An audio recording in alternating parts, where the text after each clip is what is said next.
Okay, so I'll just explain to you what is happening. In this video clip, we're using a merge cube. The student holds their device over the cube, and it shows them the solar system in a different way. So they can see that like it is in front of them. That is augmented reality.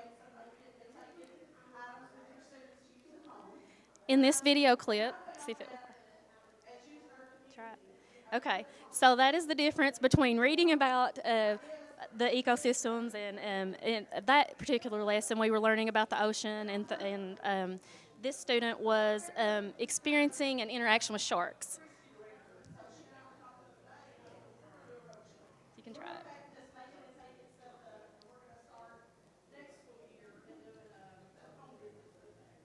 Okay, well, we were using an Echo Dot Mini for academic team practice. And instead of looking a term up in the dictionary the student had a question about, he just asked Alexa. So I did some research and looked up some things from different studies, and some concepts require abstract thinking that can be difficult to understand without proper visualization. And so that was one thing that led me to this. 65% of the student population are visual learners. 70% of students aged 8 to 15 are interested in AR and VR, and students with enhanced VR instruction scored 27 to 32% better on assessments with one study. I'm having a hard time hearing, I'm sorry, or thinking the noise. All right, so what I purchased VR headsets. I have an Oculus and Merge, and I can show you those later. The difference is the Oculus does not require a phone. It does not require a device, but the Merge headset does. However, the Merge headset is inexpensive. It's about $20. The students can use their own devices in those, and they are very student-friendly as far as if you drop them. They are foam. They're very comfortable compared to the Oculus. And the Merge Cubes, they do the augmented reality like with the clip that wouldn't play. You can see things differently, different angles. Has a lot to do with a lot of the apps that go with that involve science. And we also purchased tablets and a camera. The two different tablets we purchased, one was a Samsung to go with the Samsung 360 camera. One thing we are doing with that is we are doing 360-degree videos of the school and field trips. So when students miss out on field trips, they will be able to see what actually happened. Also, it's good for tours of the school, for new students, and I'll explain more about that in a minute. We also purchased a Nintendo Labo and an Echo Dot. And so the Nintendo Labo kit, it goes along with the Nintendo Switch. My students have those. And so they build different things, and it's very interactive.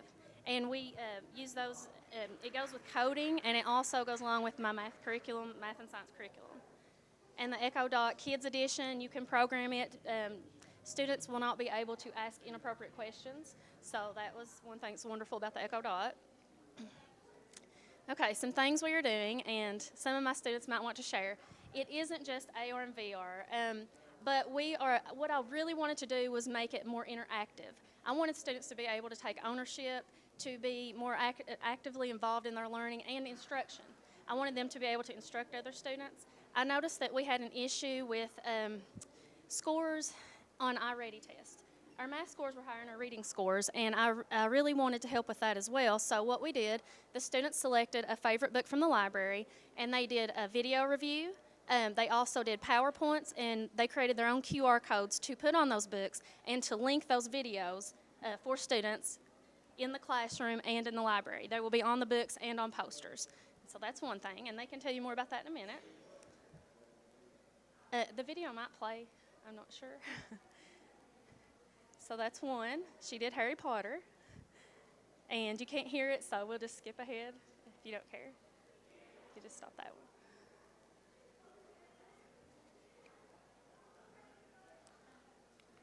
one. Okay. This one, she chose to do, Marianne chose to do White Fang, and so she did a Prezi for hers. I let them choose if they wanted to do a PowerPoint, a Prezi, and so she did a Prezi, but she also has her video review. The difference, the students might want a more in-depth review. She just did a brief review with her video, and I don't know if it will, you can't hear it, so it's not going to load, but she can tell you more about that. Student-led instruction. Another thing we're doing, we've created mini video lessons relating to each topic in math. The struggle I've had throughout the years is noticing that when I send homework home, parents are struggling to do sixth grade math. The sixth grade math is the standards a little more difficult than they used to be, and so the students have created their own videos. This part I love because they get to use their creativity. And what they did, they came up with their own little skits to go with each math concept.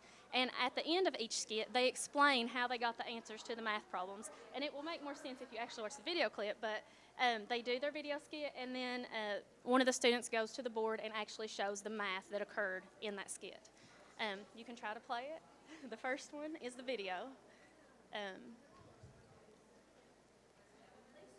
It's not playing either. Okay, and so here's another example. Those QR codes will go on their homework sheets, and they will also go around the room. So on days when we are reviewing, there will be a poster that will say the standard, it will say what it's about, and it will have that code. I often have review days where we get in groups and we circulate around the room and we go over things we've learned all year. I can't be with each group. I'm limited to what I can do, so that is one way that students will be able to go around the room and get help without me. And they will love using their devices. We've tried it.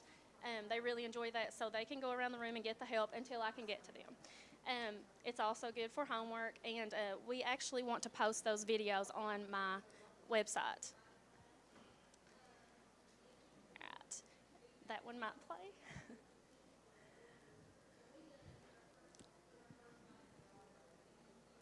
Okay, this is an example of a student creating an AR scene. We have several apps that we use. She created a word problem and she did the overlay. You can see the cat with the cheeseburger, and the math problem she made, she created it herself, was about cats and cheeseburgers. And I know you can't see it very well, but the word problem, when she scanned around the room, it popped up, and then it had some sound effects, and she did some voiceover on it, and it's really, really neat. And so here's another example.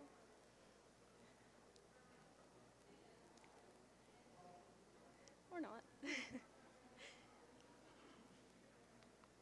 Okay, the students are also creating how-to videos. I do coding in my math class, math and science class, and so the students are using different technology that is available to them in the classroom, and they're also making how-to videos, so I can leave those at the centers for students that don't know how to use the technology, or if they didn't understand my instruction, can go back and make sure that they're using the technology correctly.